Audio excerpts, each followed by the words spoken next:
Welcome to Playtime Connections. I'm Liz McMahon, a pediatric speech language pathologist, and I've been practicing for 14 years. Hi, and I'm Jennifer Henderson. I'm a pediatric occupational therapist, and I've been in practice for 19 years.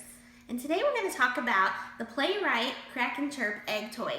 We use this toy a lot in our therapy sessions, and it can be found at any place like a drugstore, like Walgreens or CVS Pharmacy, Amazon. Some toy stores you can find it, and the price ranges, depending on where you find it, from like $12 to $20.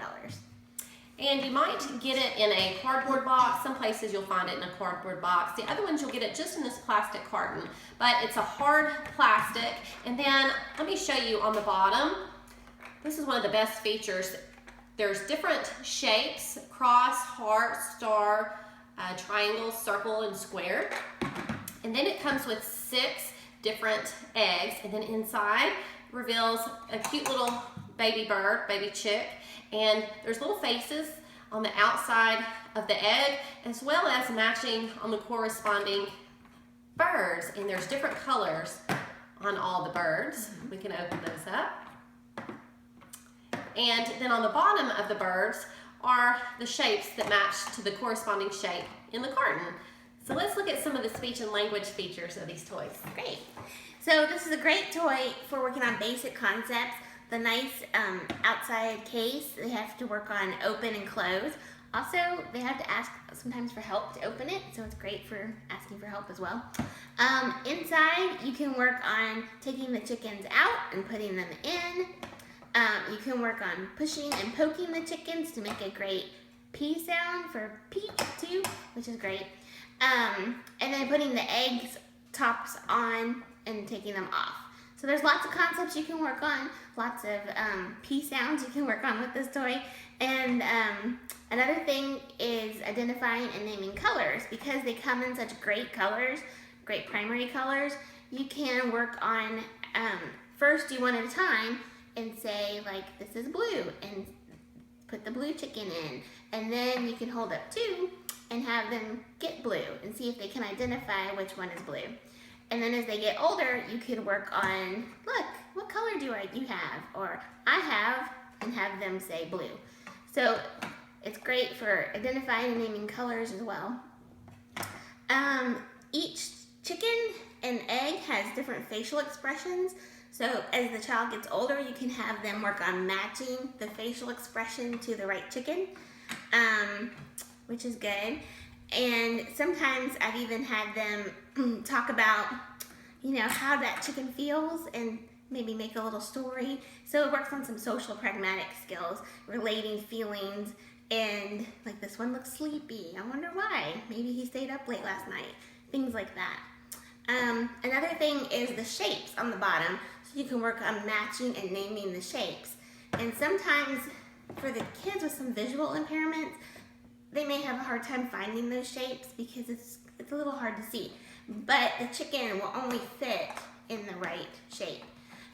So I've colored them sometimes with a Sharpie, so that gives them more visual recognition of that shape.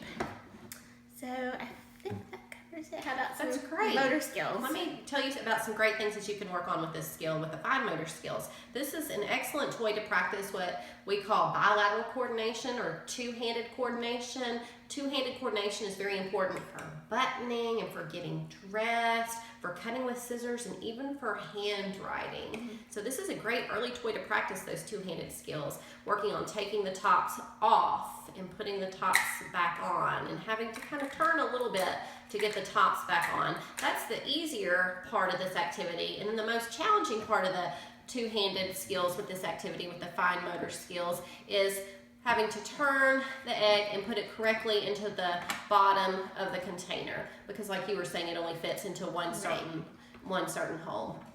Now, thinking about some of the gross motor activities that you can do with this, you can have the child practice holding the eggs and carrying them, and they can work on their balance and carrying this, and don't break the eggs, don't crack the eggs, don't drop the eggs.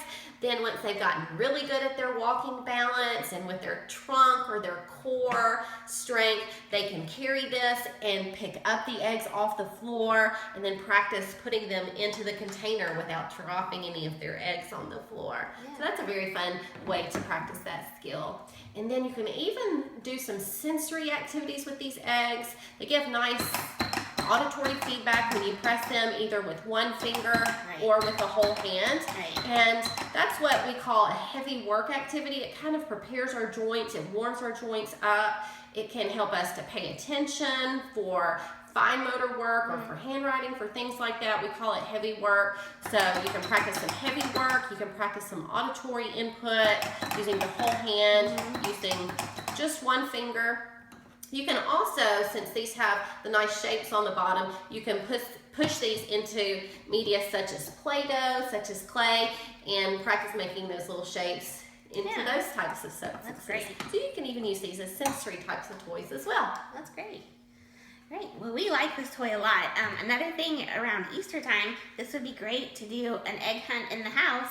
You can hide the chickens and the eggs around the house, and then you can talk about different locations where they are, like they're under the table, on the couch. So that's a great way to do both gross motor and speech at the same time. That's a great idea. That's a really good idea. And another tip about this, if the kids start getting frustrated about these eggs only fitting into one hole with the bottoms, just practice putting the lids on the tops, because the tops are interchangeable. They don't have to necessarily match up the faces. They can put these tops on any eggs, so they're interchangeable that way. So if they get a little frustrated at first because they're a little bit challenging, you can let them practice just putting the lids on at first. That's great.